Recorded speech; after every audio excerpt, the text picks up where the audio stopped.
The Empirical Energy Podcast blows open the silent revolution, rewriting the rules of global energy markets. Measured, verified energy is no longer an alternative. It's becoming the gold standard. We dive deep with the producers, traders, consultants, and renegades driving this seismic shift. Step inside the raw mechanics of how verification and blockchain-fueled trading are dismantling the old systems and creating a future where alternative energy doesn't just compete, it takes over. This is the movement of reshaping energy as we know it, bold, unstoppable, and just getting started. Here is your host, Mark Smith. Hey everybody, this is Mark Smith, host of the Empirical Energy Podcast, and I'm here with Billy Nolen from Archer. Welcome, Billy. Thank you. It's great to be with you, Mark. So, Billy, tell me about your background and how you got connected with Archer and what Archer's about. Yeah. So background is a long time, 4+ decades in aviation. I got my start as a young military pilot in the United States Army. I started out flying helicopters, moved to airplanes. I did that for about 14 years active duty. And then I switched over to the civilian side. I joined the airlines, joined American Airlines in 1989 and spent 26 and a half years there as a pilot, as a captain, as a safety and operational executive there. I left American, came to Washington as a senior executive at Airlines for America, Industry Trade Association, representing U.S. Airlines. Did that for 3 years and decided, well, let's get back to the airlines. I went to Australia and I was executive at Qantas there, which was a very fun gig. And that's an incredible company, incredible brand. That was short term. And I left Qantas and went to WestJet, Canada's number 2 airline there in Calgary, Alberta. And the challenge there was I got there, they had just had this sort of big deal where they had been taken private and coming back public, and it was just the start of the pandemic. So that presented all kind of challenges, et cetera. So again, was there for just about 18 months and then was just itching to get back to the US. I'd been away for a while and took a mini break and then joined the FAA. I was called up and said, hey, what do you think about coming to the FAA? So I initially joined the FAA as the Associate Administrator for Aviation Safety. For those who don't know, aviation safety, or AVS as it's called, that comprises about, well, at the time that I had the role, about 7,500, 7,600 people. That's all things certifications, all things flight standard, that's safety, that's policy, that's rulemaking, incident accident investigation is sort of housed within that. So that, it's one of the foundational lines of business, if you will, within the FAA, and certainly the one that most people who do any sort of certification, that's the part of the FAA you're dealing with in addition to, say, the General Office of the General Counsel. And so I was into the role probably about 2.5, 3 months. And then my then boss, Steve Dixon, who I greatly admire, was the FAA administrator, and announced that he was stepping down. And, I got a call from the White House if I would come and talk about it, and was asked if I would step into the role of acting FAA administrator. Which I did in April of 2022, and had the role for close to 18 months, and left in 2023 back to private industry. So and that time, so leaving the FAA, I came to Archer. But let me just back up. While I was at the FAA, we spent a lot of time. The FAA had already started a lot of work around what we think of as an advanced aviation technology, or advanced air mobility, right? And you're thinking eVTOLs, right? Things that take off like a helicopter, fly like a plane, land like a helicopter. So when we think of that, that's what you're thinking about. But there are also other kinds. There are people doing alternative propulsion or hybrid propulsion systems. Some are, going down the pathway of hydrogen. And of course, you've got those who are doing sort of energy delivery on the ground, meaning how will you charge, an eVTOL? So that work was already underway during before I got to the FAA. But during the time I was there, I thought, well, we need a forcing function. And so my vision at the time before leaving was, what if Innovate 2028? What if we could get to the LA Olympics in 2028? And in that time, you take the LA basin, which is pretty complex airspace, somewhat congested, a lot going on there with a lot of closely connected airports, if you will. If we could have a model where you've got the 45 to 50,000 flights that fly in the US every day, and you've got by the 28 Olympics, you're thinking, okay, maybe you got 2, 3 million drones that are operating international airspace. And then maybe you've got a few hundred, if not more, eVTOLs that might be operating at the time. So, what would we need to do? What would we need to achieve to make all of that a reality? So, that was kind of the vision. We developed the plan. I gave it to the team and said, let's work on this. And so they started to work on that. I briefed it out in, I want to say, October of 2023, and they have presented the initial plan in October 2022. And the initial plan was briefed out to the industry roughly the May, June timeframe of 2023. So a lot of work being done. I'm pretty proud to say that you did have some forward-looking folks within the FAA itself and within the Department of Transportation, as well as the work being done by the industry. So I was kind of proud of that legacy there. And then Archer, looking at a lot of the industry, Mark, what impressed me about Archer was, and it was number one, a little bit of the vision of the CEO and founder, Adam Goldstein, the team that he had. There was just this sort of buzz there. Folks were excited. Why?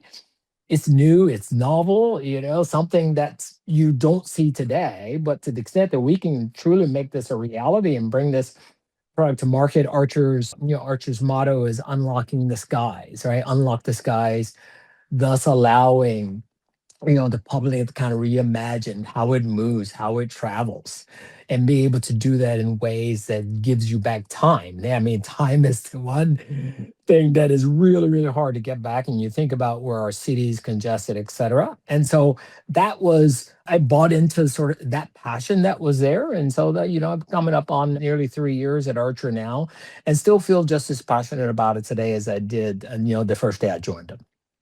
Nice. Well, let's take a look-see here, Sure. and you can kind of walk us through. Like I even Yeah. like the tagline there, the flight of Yeah. a lifetime every day. So Absolutely. Yeah. so kind of walk me through the exterior, and then on the next page we'll talk about the interior and stuff. So Yeah.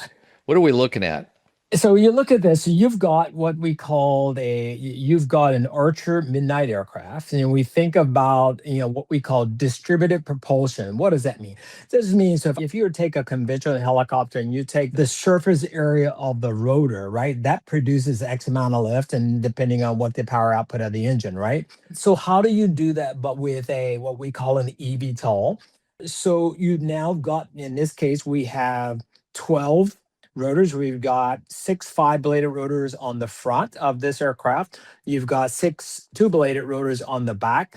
The trailing rotors are all fixed. The 4 ones can rotate 90 degrees, right? So you got that ability. And this configuration that we're seeing here, this would be in a liftoff or in that vertical ascent. And then as you get into vertical ascent, it's not long. You're not in that vertical phase very long because you want to transition onto wing-borne flight. That's where you gain more efficiencies there. So as you come up, you clear the area around you. The forward rotors again start translating forward.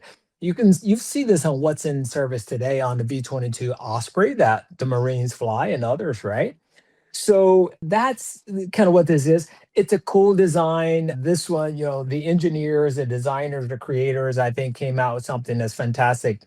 When Archer first brought this to the Paris Air Show in the summer of 2023, we were just, inundated with visitors, young and old, of all kind. And it was new, novel. They loved it. And we think it's just a stunning design, to be quite honest, right? And so it's designed to be piloted by one pilot. It can carry 4 passengers plus a carry-on bag, and has, based on the technology, the battery technology that we're coming to market with, which is from 2021, right? So that gives you a range of about 100 nautical miles. And the aircraft itself can fly at roughly at 150 miles an hour. So as you see that's where we are. That's where we were, I should say, in 2021. as we start really scaling this and get on the other side of our certification process, battery technology, the best minds in the business tell us that it's improving at the rate of about 5 to 7% per year. So as that improves, you're going to see greater payloads, greater range, and greater use cases. Now, as we sort of, a great segue to the interior, we've made this is carbon fiber. We've made it to be as light as possible. So you look at this, you can see the front seat is for the pilot. You've got four, you only see two other ones in the back. You can see here, the team has done a good amount of work about how do we personalize that. So you and I would walk up to the airplane itself and we were going to do a flight. It would say, it have Mark there, which is just so happens to have Mark, but with this, right with there. with the C instead of a K. I say we'll correct that for you. And then Billy on the other side, and then you've got your two best buddies or two traveling colleagues in the back. And then you've got space for phones, you got space for a couple of things right here. And then there is a luggage compartment just behind the aft seats. So it's an interesting design. Is we designed with kind of maximum visibility. So all passengers have got great visibility out the side. The pilot, of course, this is a fly-by-wire. We are partnering with the best minds in the business. So we're talking Honeywell. The instrumentation is by Garmin. The actuators, we're using a combination of Honeywell, we're using Safran and others. So, and those folks, and why that we choose to go with these known entities, because they understand the certification space very well, whether it be with the FAA or with the EASA or other international civil aviation authorities. So overall, what you see here, and what's really resonated with the flying public, is that there's a health to it, right? This aircraft is roughly 6,500 pounds, roughly thereabouts, right? So, and you walk up to it and you go, wow, yes, that's something I want to get into. I'm ready to go fly. And like I said, it's been met with an overwhelming amount of success, and everybody, of course, is rooting for us as we continue to work our way through the certification process on a global scale. So let's just future pace a little bit, Sure. right? So it's the Olympics. Yep. They want to get to the event. Maybe they flow into, maybe not LAX, but Yeah. flew into one of the other, airports. Venues. Yes. Yeah. And they're like, Yeah. okay, if they got into a taxi, Yeah. it's gonna, especially, depending on the traffic and whatever, Ugh. getting around in LA it's a disaster, right? So Yeah. it take and then parking at the event, blah, blah, blah. Yeah. So the idea is you're taking what could be an hour of pain and agony, and you're reducing it to minutes. And minutes, exactly. And a very nice experience. Absolutely. Yeah. Okay. Well, yeah. And it's an air conditioning, so you make all the valid points for us. And the interior, it is a conditioned interior, right? So you're riding around in relative comfort, good amount of visibility. Those are the kind of things, whether even if you're flying a conventional helicopter, that the public really they like about flying, is that I can see I'm there, etc. But it's even I think the same is even more than that. Mark, you look out there. I grew up, part of my youth was spent in California. I drove there. That hour is probably closer to an hour and a half to 2 hours, right? Well, yeah, especially if you got, let's say, somebody who came into the Orange County airport, where you can have commercial and private.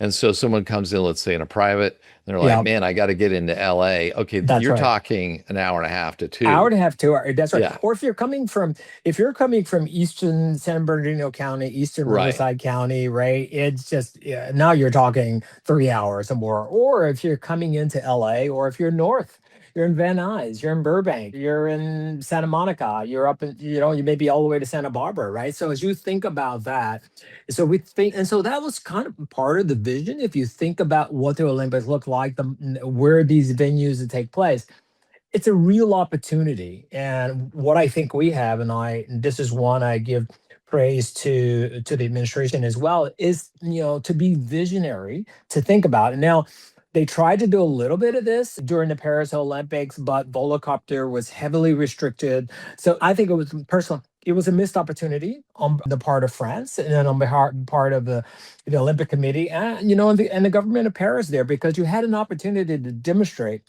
what the future looks like, and it's here and it's coming, right? So we have an opportunity to really go do that. So in the run up to that, right? This year, next year, we're certainly moving as rapidly as we can to get Midnight certified this year. We're not complete masters of our own destiny, but we're working very closely with the FAA and others and with the Department of Transportation. So that's our push.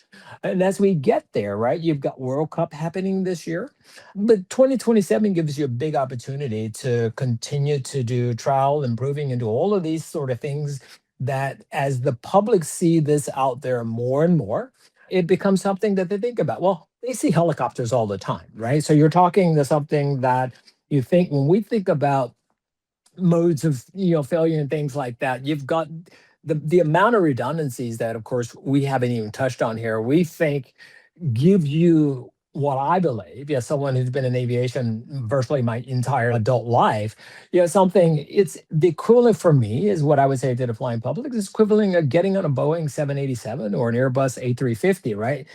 But without all the complexity of either one of those. So this is really bringing the future into the present.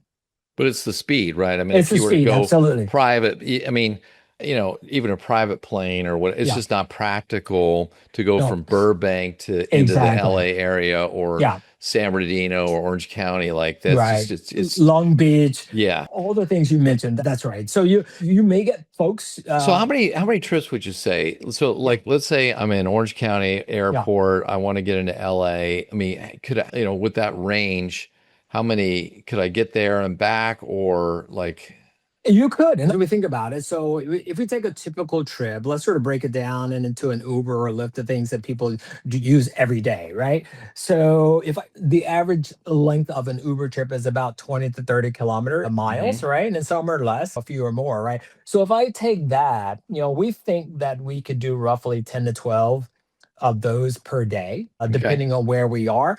As we go in, if we think about, we come in, we land, things hook up. If we choose to sort of do a quick recharge, need about 10 minutes, get you back notionally back up to close to 80%. So it's almost in some ways analogous to what you have on an electrical an EV today. I own an EV, and so it's somewhat similar to that.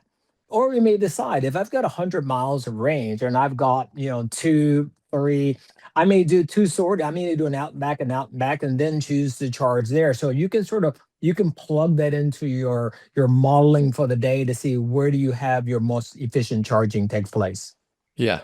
And I do see this on the defense tab, and I don't know, what are you thinking about here? Well, if we think about where, our nation's defense, right? Think about it from a use case, right? Whether we're talking about you think about from a carrier, you've got a carrier group, if you will. And from a carrier group, you've got a lot of other ships that are accompanying that. That ability to do that ability to transport, our men and women in uniform is something else that certainly a part of our team is focused on, right? And so what does that look like? And then we're, certainly our CEO and Adam Goldstein, we're thinking about what future variants of Midnight might look like. That could be hybrid variant, could be something that, of course, and we think about range and payload is certainly the kinds of things that the defense is looking for. And so those are the kind of things that we're working with. And thus our partnership with Anduril helps us unlock a lot of what's happening there, right? We've made some other strategic partnerships that we continue to work on, some of which we've announced, some we haven't.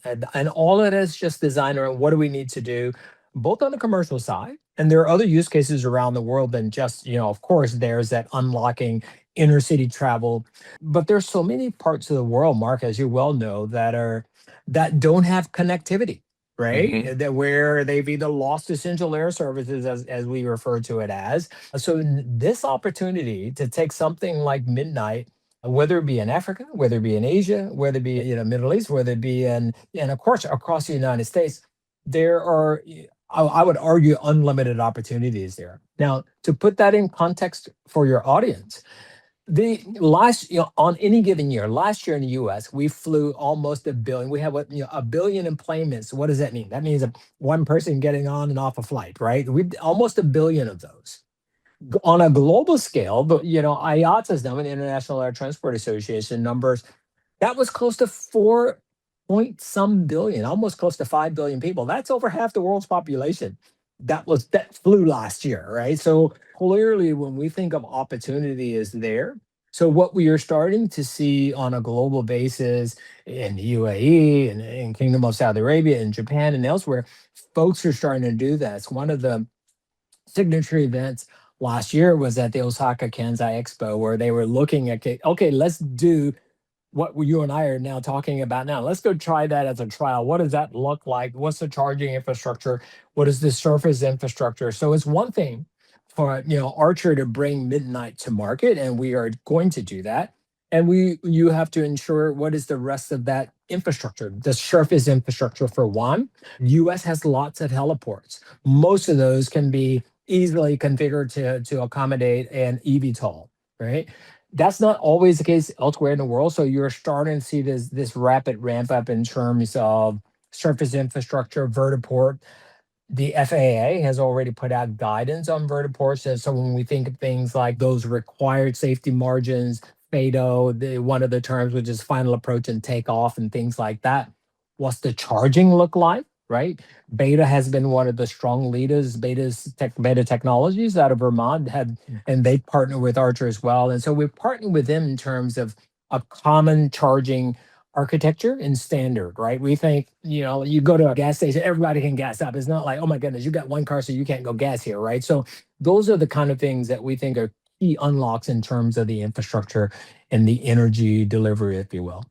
Do you think, and I imagine there's people working on this all over the world. Yeah. How are we doing in the US in terms of, competitive wise, and, are you getting some tailwinds? Yeah, it's an excellent question. Excellent question. We are getting tailwinds. In fact, this is another where I go back and commend. Some work was started there during the previous administration. I was a part of that. But I got to tell you, we sort of turbocharged that, and I tip my hat to Secretary Duffy and the administration of saying, okay, what are the things we need to do? So you've got a policy around advanced air mobility.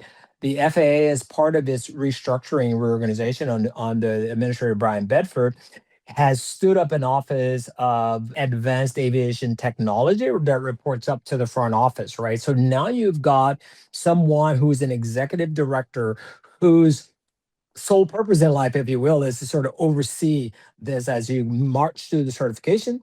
And then as you think about how that integrates into our nation's airspace. Just last year in September, the secretary announced that they were going to do what they call the EIPP, which is an eVTOL implementation partnership program. What does that mean? That means if we could go take 5 or 6 cities around the country and partner with the airport, city planners, airport authorities, the OEMs, and bring all this together, and we could have sort of a sandbox. Let's go do some testing, right? And so what we've seen that presentation, my understanding, has been made. Sort of a list of what I think our finalists have been made to the secretary, and we expect that an announcement will be forthcoming at some point this month around what those cities will be. If you recall, as part of the last FAA reauthorization, one of the things that Senator Cruz shepherded through the Congress was standing up the Center for Advanced Aviation Technology that's being led by Texas A&M Systems in Fort Worth, Texas. So this is an opportunity to take the learnings from around the country, flow that up to the FAA, and so what do we need to go make all this not just work, but work efficiently? Because you can have stuff that work, but if it's not efficient, people won't do it, right? So are we like data centers and everything else? Are we in a race with China? Absolutely. We are always in a race with China. There's just no way to say. And sometimes because they're big in EVs, they're big in batteries, they're big in just advanced, especially in manufacturing. Manufacturing, yeah. What we would argue, one of the things we would argue, and I've been in aviation a long time. I've been involved with safety just as long, and in the certification side of the house for a long time. So what we have here is that level of transparency. Is that not to say that what's coming out of China is safe? I expect that it will be. They're certified to an international standard. You got EASA and other. But ours is absolutely, because you point to everything that we do, is there, right? And so that level of transparency and the level of steps and then the protocols you have to go to get certified, right? And then the level of sort of checkoffs, if you will, It's not that, oh, take Billy's word for it because he said so, right? You're running that through, from the FAA, and then it goes through the Department of Transportation for another check. And then it goes to the Office of Management and Budget for another check. And so all of those things are designed that you're not putting any undue burden on the public, that you're not putting whether from a regulatory, but first and foremost, it has to be safe, right?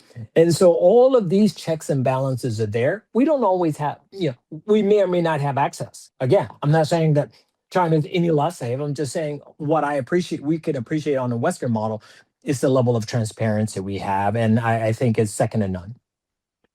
Well, Billy, it's super fascinating, because I think this is one of the use cases, you're saying, well, when are they going to have EV plane? Like, well, actually, yeah, I think, yeah, you may get to, if you have the right access and money, whatever, you may get to fly one, for the Olympics. So, well, I think you're absolutely right. I was in, just a quick aside, I was in New Zealand just about 15 months ago, and I was talking to the airport association, and the same thing. I said, show of hands, who thinks this is happening in 10 years? Some hands. Who think it's happening in 5? Who think around 1? And there were very few hands to go up. But look, it really is, right? And so 2026, 2027, you're just going to see more and more of these out there and flying. And that's what the public appreciate. As you see them there, as you see them flying, you go, oh yeah, this is happening.